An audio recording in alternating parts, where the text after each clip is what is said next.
इसी के पीछे मैंने मेन मकसद है कि एक तो हम लोगों ने जो है अपनी यात्रा का यहाँ पे आरंभ किया है। हमारी यात्रा जो आज समापन किया है, आज 5 दिनों से हमारी यात्रा चल रही थी। बहुत अच्छा रिस्पांस हमको तीनों प्रखंड में मधुबन विधानसभा में मिला है।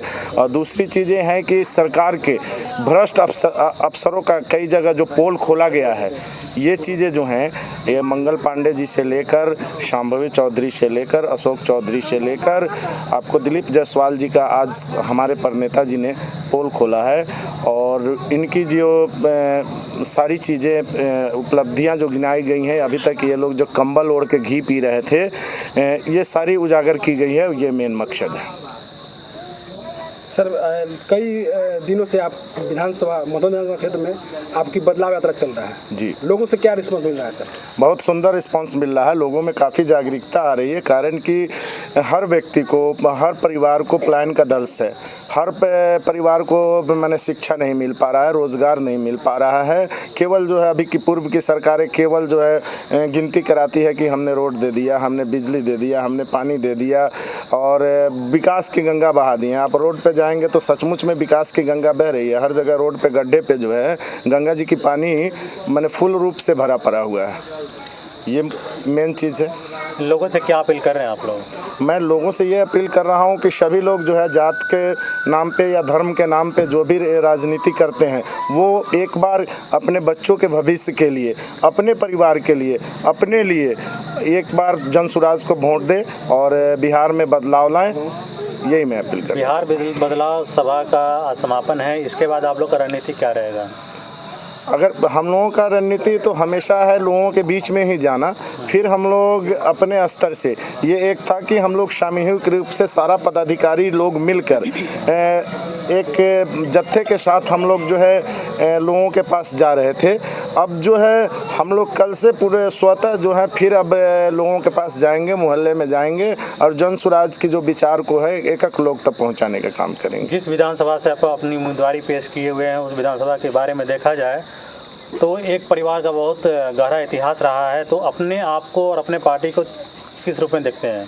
चुनौती कहाँ तक है आपको? बिल्कुल चुनौती है, लेकिन उन चुनौती को परिपूर्ण रूप से हमने स्वीकार किया है और लगातार मेहनत से। शुरू में तो लोगों ने कई प्रकार की मतलब भ्रांतियाँ फैलाई थी, लेकिन मुझे लग रहा है कि बहुत ही आसान लड़ाई है। कहीं से बहुत मैंने मुश्किल लड़ाई नहीं है, एक आसान सी लड़ाई है। लोग जो हैं उनसे उब चुके हैं और हर जगह उनको, हर समाज में, हर वर्ग में, हर जाति में तिरस्कार किया जा रहा है। सर, मधुबन विधानसभा क्षेत्र में लगातार 2 बार से यहाँ के वर्तमान विधायक हैं और तीसरी बार वो हैट्रिक मारने जा रहे हैं, ऐसे उन लोगों का कहना है। आपकी तैयारी कैसी है सर? सर, इस बार हैट्रिक तो हैट्रिक की बात तो और है, कुछ रन भी नहीं बना पाएंगे और 0 पर क्लीन आउट होंगे। ये आप लोग की रणनीति है सर? बिल्कुल हम लोगों की रणनीति। अच्छा, आपका क्या मुद्दा है सर पब्लिक के बीच जाने का? पब्लिक के बीच जाने का मुद्दा है, उनका पलायन का मुद्दा है, उनको मैं शिक्षा का मुद्दा है, महिलाओं को एक सम्मान देने का मुद्दा है और बुजुर्गों को जो है मैं एक वृद्धा पेंशन अच्छे रूप में मिले, ये मुद्दा है। आज तक जो है कि आप देख रहे होंगे कि यहाँ महिलाओं को कोई रोज़गार नहीं है बिहार में। अदर प्रदेश में आप जाएंगे तो वहाँ महिलाएँ कोई न कोई काम करके रोज़गार प्राप्त करती है, लेकिन क्या बिहार के महिलाओं के पास एक रोपनी और सोहनी के अलावा दूसरा कोई काम नहीं है? अगर वो रोपनी सोहनी करना चाहती हैं तो 100 रुपये उनको बनिहारी मिलता है। आप इन चीज़ों को, यहाँ के महिलाओं को उपेक्षित किया गया है, यहाँ के युवाओं को उपेक्षित किया गया है, केवल दिल्ली और पंजाब भेजने का काम किया गया है। बाकी आप लोगों के सामने है। जनसुराज, सबसे पहली बात है कि हम लोग जनसुराजी हैं। जनसुराज कहीं जाति की लड़ाई नहीं लड़ती है, ये बिहार की लड़ाई लड़ रही हैं। हम लोगों का नारा भी है कि जय बिहार, और हर उस परिवार की लड़ाई लड़ रहे हैं हम, हर उस जाति की लड़ाई लड़ रहे हैं। एक अलग जाति है जो पलायन के जो दंश झेल रहे हैं, उनको ये अलग जाति है, उनका कहीं किसी से लेना देना नहीं है। आप अगर देखेंगे तो एक दलित भी पलायन से ग्रसित है, एक ओबीसी भी ग्रसित है, एक स्वर्ण परिवार भी ग्रसित है, राजपूत भी ग्रसित है, ब्राह्मण भी ग्रसित है, एक तेली समाज के लोग भी ग्रसित हैं, एक कानू समाज के लोग भी ग्रसित है, एक पासवान परिवार का लोग भी ग्रसित है, एक राम जी परिवार का लोग भी ग्रसित है, एक सबसे नीचे पायदान पे आ जाइएगा तो मुसहर समाज भी इन चीज़ों से ग्रसित है। बिहार में ऐसा नहीं है कि कहीं कोई व्यक्ति अगर एजुकेशन प्राप्त कर लिया तो उनको नौकरी मिल जा रही है, और जो पढ़ा लिखा नहीं उनको नौकरी नहीं मिल जा रही है। दोनों वर्ग, एक पढ़ लिख के भी व्यक्ति बिहार में रोज़गार नहीं प्राप्त पा रहा है, और जो नहीं पढ़े लिखे हैं जिनको बोरा ढोना है उनको भी बिहार में काम नहीं मिल पा रहा है। तो ये कहीं ना कहीं जो है हर तरीके से जो है हर वर्ग को पलायन का दंश है और हर परिवार को ये दंश है।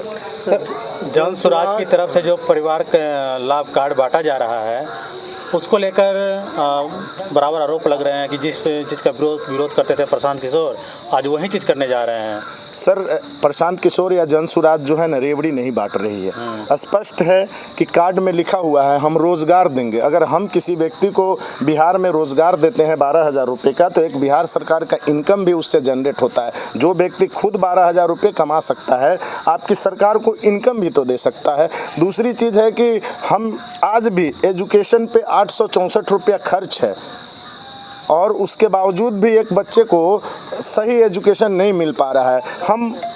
हमारी सरकार यही कह रही है कि हम एक परिवार को 1,000 रुपये देंगे।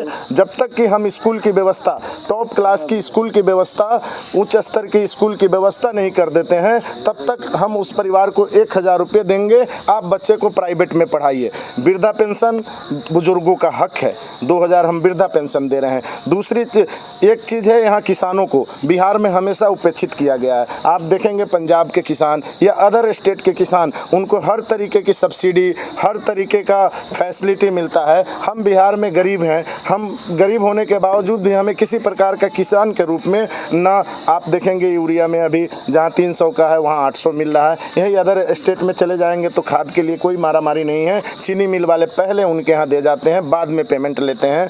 उसके बाद आप जब यहाँ आएंगे तो मनरेगा से बहुत सारे पैसे बिना मतलब के पोखरा खनाई में और झूठ मूठ के नाली अथी में हो रहा है। हम इन्हीं चीज़ों को, हम व्यवस्था ही तो परिवर्तन कर रहे हैं। हम उन पैसे को जो व्यर्थ में कहीं जा रहा है, उन पैसे को एक सही जगह पे किसान को दे रहे हैं। और हमारे भारत, चूँकि बिहार भी और भारत भी कृषि प्रधान देश है, तो जब तक हम कृषि को सही मायने में नहीं लाएंगे, एक कृषि से बहुत अच्छा रोजगार भी मिल सकता है।